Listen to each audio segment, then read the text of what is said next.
Welcome to another episode of Burf and Greavesie. You might have noticed I've forgotten my glasses today, but it doesn't matter because I've got a visionary character next to me. He's known as the Oracle. He can tell the future. He can look deep into the future.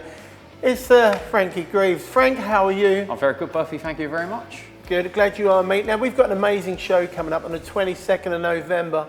It's got to be the only turkey that delivers for Christmas. Yeah, the Sheikh's done it again, hasn't he? What a fantastic card. Night of Champions is. And obviously a lot of British interest on that card as well. I'm going to go to the top of the shop. Obviously, Yarde versus Benavidez.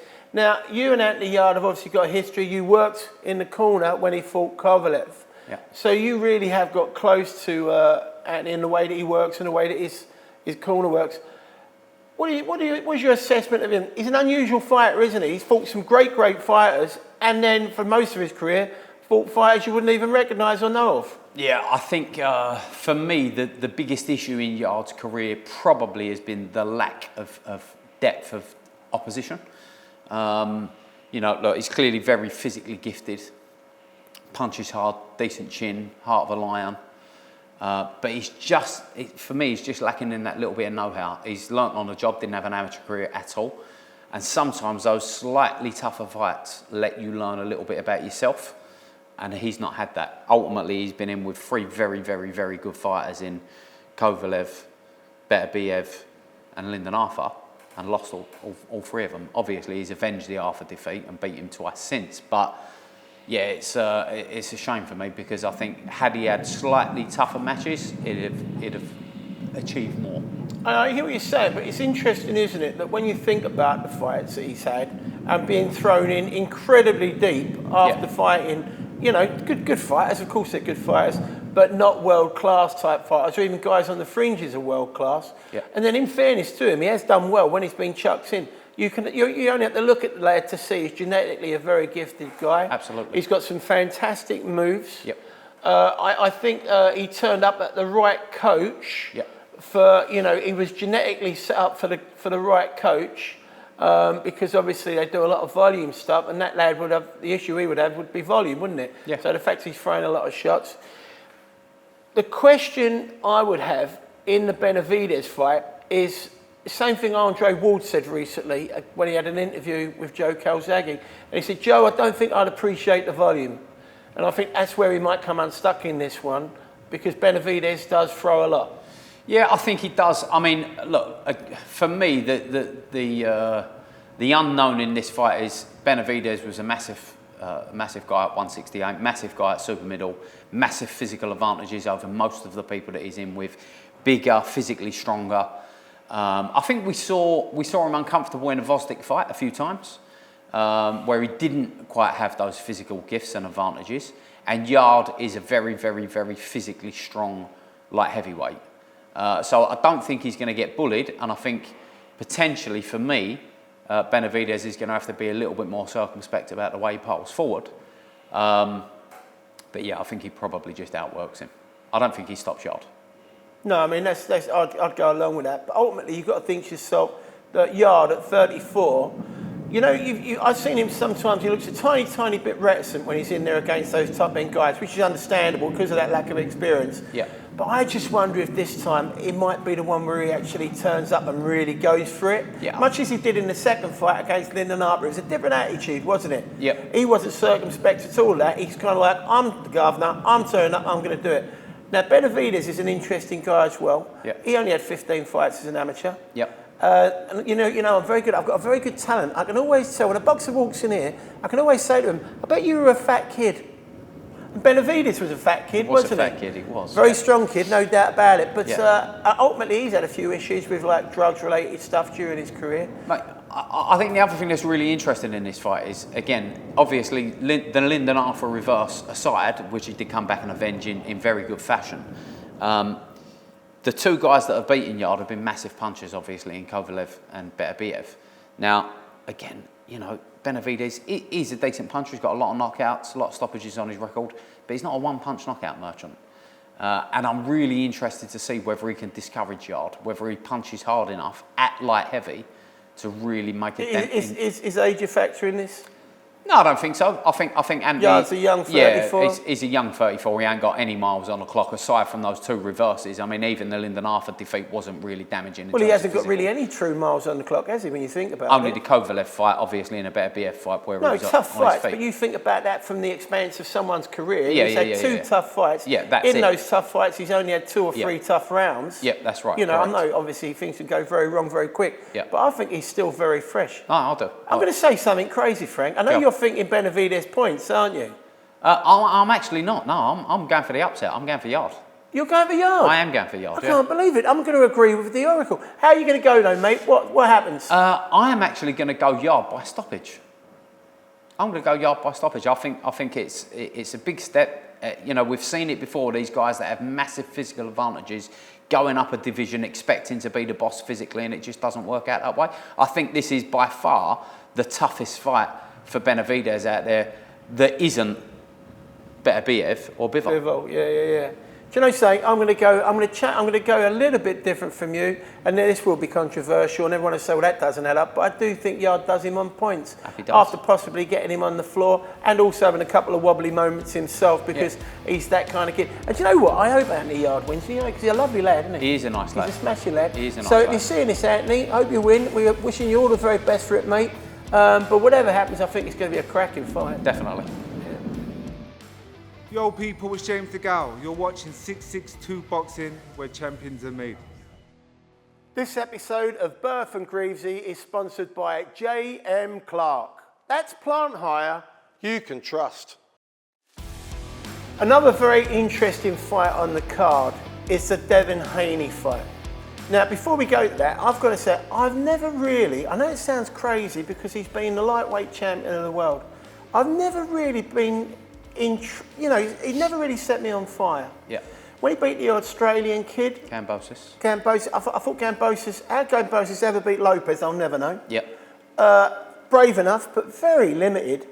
I know he was massive at the weight, but he never ever, I never looked at him and thought to myself, oh, you're looking at an absolutely top flight fighter there. Yep. What he looked like you were looking at was a big lad at the weight. Yep. And when he fought Lomachenko, I mean, I don't care what anyone says, Lomachenko beat him. Yeah, I completely agree, mate. I've never been a massive Devin Haney fan. Again, sometimes getting back to that American thing, sometimes these Americans, especially post-Mayweather, everyone's looking for the next Mayweather. Is he the new Mayweather? Yeah. Is he the next Mayweather? And sometimes they get a little bit built up, you know, they get a little bit... Listen, clearly a very good fighter, but...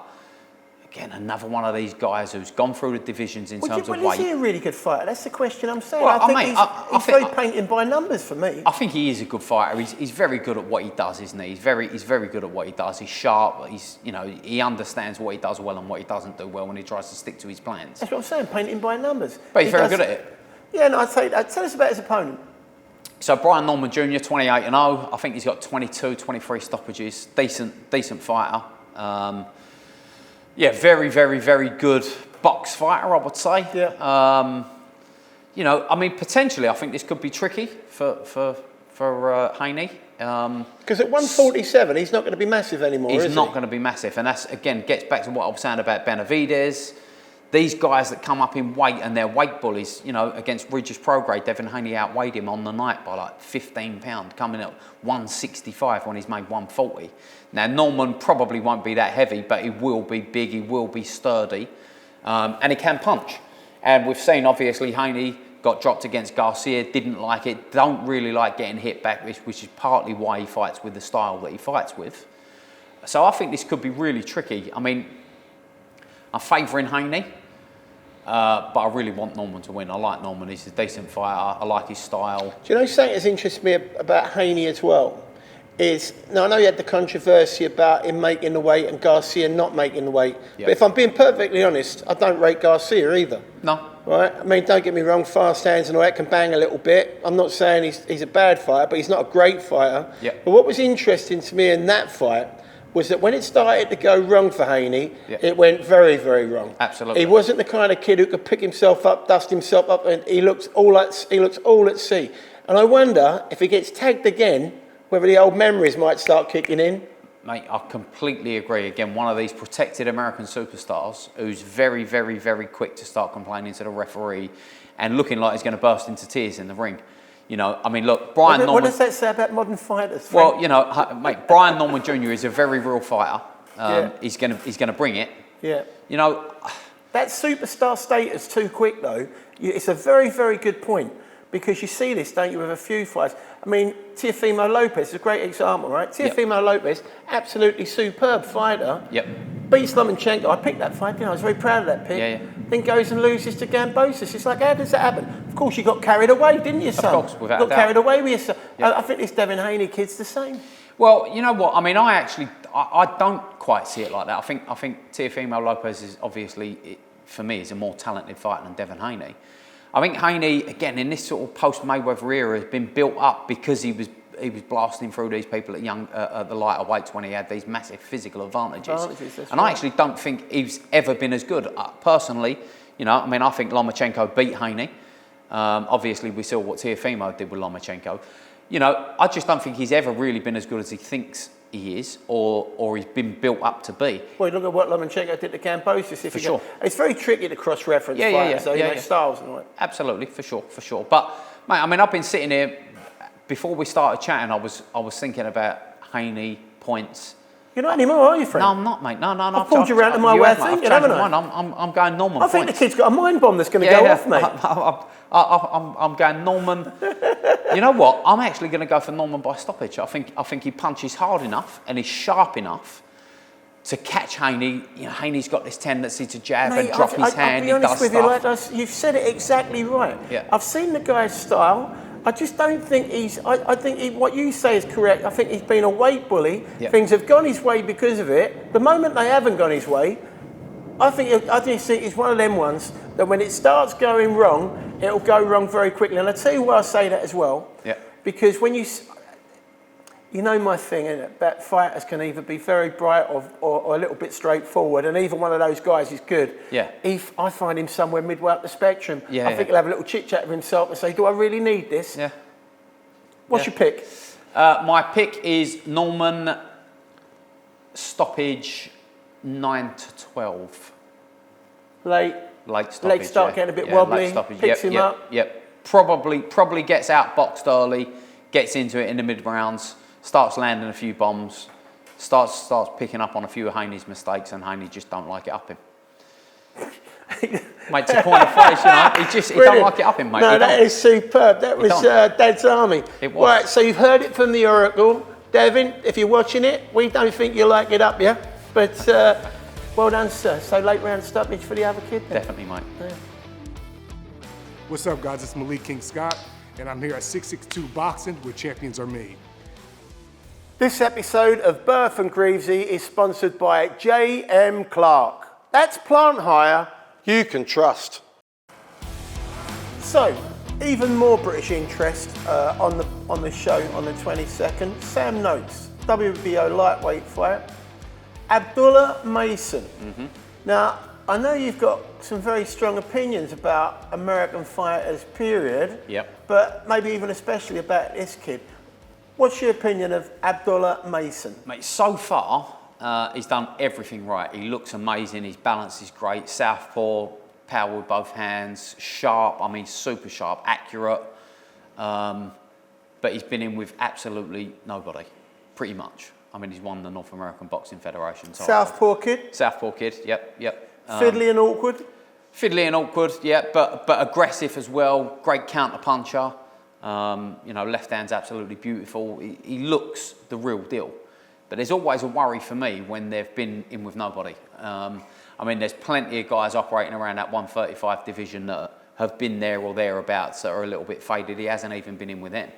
Now, again, I think for me, Noakes, similar-ish, hasn't really beaten anyone. He's got two decent names on his record. Ryan Walsh, obviously, who was a decent operator, but a couple of divisions below.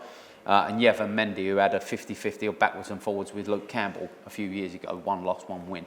Decent fighter, but again, only really sort of got to world level and then got beat there. Now, for me, this is a complete 50-50. It's a pick 'em. It's a coming out party for the pair of them. I think, you know, Sam Noakes, super physical, massive at the weight, really strong, 15 stoppages and 17 wins. Abdullah Mason, super sharp, great counter puncher, aggressive, accurate. 17 stoppages in 19 wins. It's a real pick and fight. It's a real pick and fight. Yeah. I think if you're going to beat Abdullah Mason, you've got to be a very good fighter. And if you're going to beat Sam Noakes, you're going to be a very good fighter. I think it all comes down to this for me. Can Sam Noakes impose himself physically on Abdullah Mason? Can he get close enough to impose himself physically? If he can rough this guy up. I mean, I think some of these American fighters are a little bit protected. Yep. They believe. We had his brother down here, didn't we? Sam, we had Sean down here. Sean down here. And now Sean was fighter, very interesting because I remember saying to you, what a physically strong kid. Yep. I'm a big fan of genetics, me. Absolutely. It doesn't just happen by chance. Yep. Not everything's for everyone, is it? No. And he came across, but also what was interesting, very good upper body movement. Yep. Can close space down. So if Sam's got a little bit of his brother going on. Well, I mean, there's an argument. There's an argument between the pair of them on who's a better fighter. I would say Sam's probably achieved a little bit more at the moment, but Sean's definitely going to have an argument with his brother for sure. But yeah, mate. I mean, listen, it's again one of those that's going to be that perfect blend of style. Southpaw, very tricky, sharp, accurate against orthodox, physically strong. It's probably going to favour Abdullah Mason, I was going to say, it's got that 12-round tricky written all over it. Yeah, I mean, it's probably going to be a very big ring over there, I would assume. Devin Haney's on the bill. Is it a fight that could catch fire, though? Oh, it's definitely a fight that could catch fire. I mean, with the amount of stoppages between them, you're talking about 32 stoppages in high percentage rate, isn't it? Massive percentage rate. But that might mean, on the other side, they start walking around each other a little bit early doors, and they might get into a rhythm of it. Well, I mean, again, I think it's one of them from a tactical perspective. Noakes cannot afford to stand around. He's got to go. He has to go for it, and I think he's very, very, very well aware that he has to go for it. Do you feel the Abdullah kid's been set up to be the superstar on it? Oh, for sure, yeah. He's definitely been set up to be the superstar. And that's always my worry with these lads when they haven't really beaten anyone going up. Again, even when you look at the Devin Haneys and the Shakur Stevensons, they've got these records, they've beaten these people. Devin Haney's been in with Gamboa and, faded past their best fighters, but still good wins. Abdullah Mason's had none of that. He's going straight in against Sam Noakes, who, granted, hasn't really had those big tests, but this is that 50-50 coming out party for both. We're going to find out which one is the real deal after this. I guess you're going to find out pretty early in the fight as well, eh? Definitely. As I say, I can't see Noakes getting in there and standing off him. He can't. If he does, he's going to get his ears picked off. So the way, if you were going to pick one, it's going to be Noakes early, mid rounds, or the other kid wins late, or points. Yeah, I think for me, it's either. It's hard to you, isn't it? Because you know these lads. It is. I mean, Sam's a lovely lad. I know his training team as well. I know his trainer, his cut man. I've known them all for years. They're all good stuff. It's a tough one. I mean, for me, I think if Noakes is going to win... What does your heart say? What does your head say, Frank? My head says Abdullah Mason, late stoppage. Just too sharp, too accurate, too quick. My heart says Sam Noakes, mid to late stoppage, just gets on top of Mason, breaks him down, beats him up and stops him mid to late.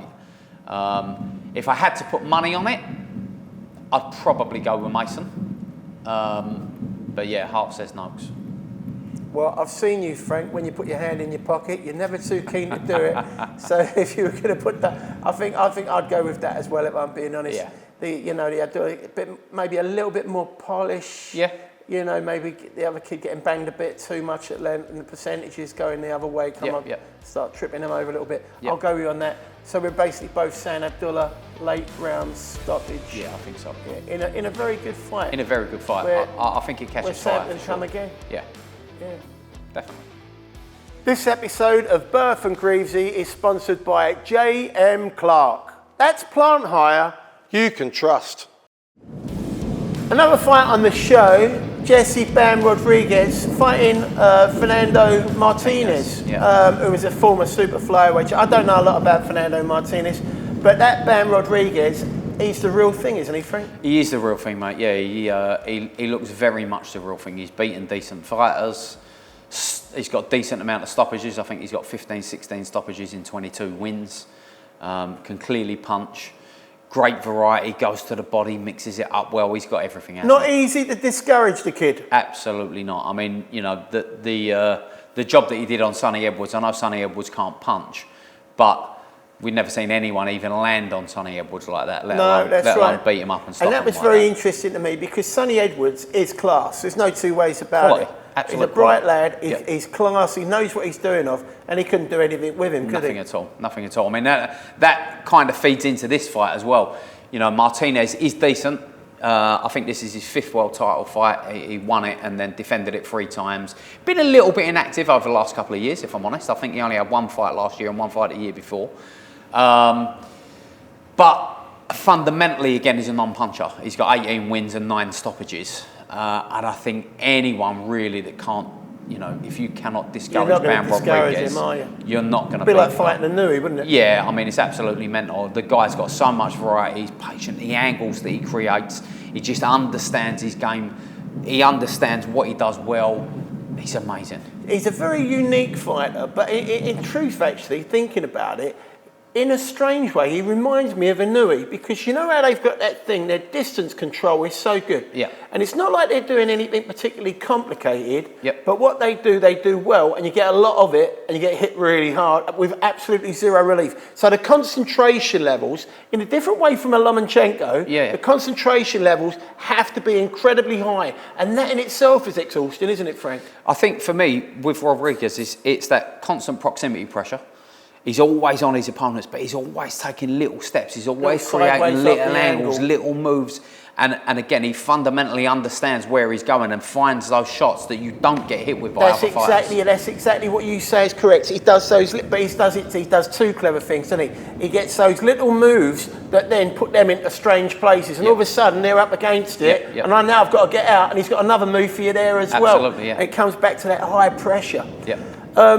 Where do you think this guy? I mean, I think we're pretty much nailed on that this kid's going to win. Yep. But where does his career go, Frank? Well, it's very tough at these lighter weights, isn't it? I mean, fundamentally, it's just very tough at these lighter weights. I think, you know, if he carries on Tough the way from that the he's going, standpoint of money, or tough from the standpoint of opponents? a little bit of both, to be perfectly honest with you. Because they're not glamour divisions, are they? They're not glamour divisions. But he has got something about him, this kid, hasn't he? Yeah, for sure. I mean, he'll probably go up. He'll probably go up to bantamweight. Yeah, interviews very well. He's a good kid, isn't he? He's Yeah, a good kid. I like him a lot. interesting age, It's one of those where you wish he had a slightly bigger frame and could go up the divisions. But yeah, I mean, ultimately, I think he's going to sit there or thereabouts for the next 3, 4, 5, 6 years and carry on doing the job that he's been doing. Might become the Marvin Hagler of the super Absolutely, flyweight division. Yeah. But going back to the fight itself, I mean, you know, people might want to put a couple of quid on it. You're not going to get a lot of favours from the bookies on this one, are you? No, you're not, mate. No, I think Rodriguez is going to be heavy favourite, and he's probably going to be heavy favourite for a mid to late round stoppage, I'd say. I was going to ask you exactly that. Would you go 7-12 or 1-6? I would go 7-12. If you were going 7-12, you could refine it further. If I was going to refine it further, I would 7-9. I would probably go 10 to 12. You I would go probably 10 go the to 12, last would 3, you? yeah, Okay, because mate. Martinez is decent. I think he's going to take some breaking down. Well, he's obviously a kid who can do the distance and do it well. Yeah, for sure. But I think you're probably right. I think also on a stage like the stage you've got there, Bam's going to want to do well and he's going to want to impress. Definitely. Yeah. Definitely. So we're looking at Bam Rodriguez. Yeah. Second half of the fight, you want to tighten it up even further, 9-12. You heard it from the Oracle. This episode of Burf and Greavesie is sponsored by J.M. Clark. That's plant hire you can trust.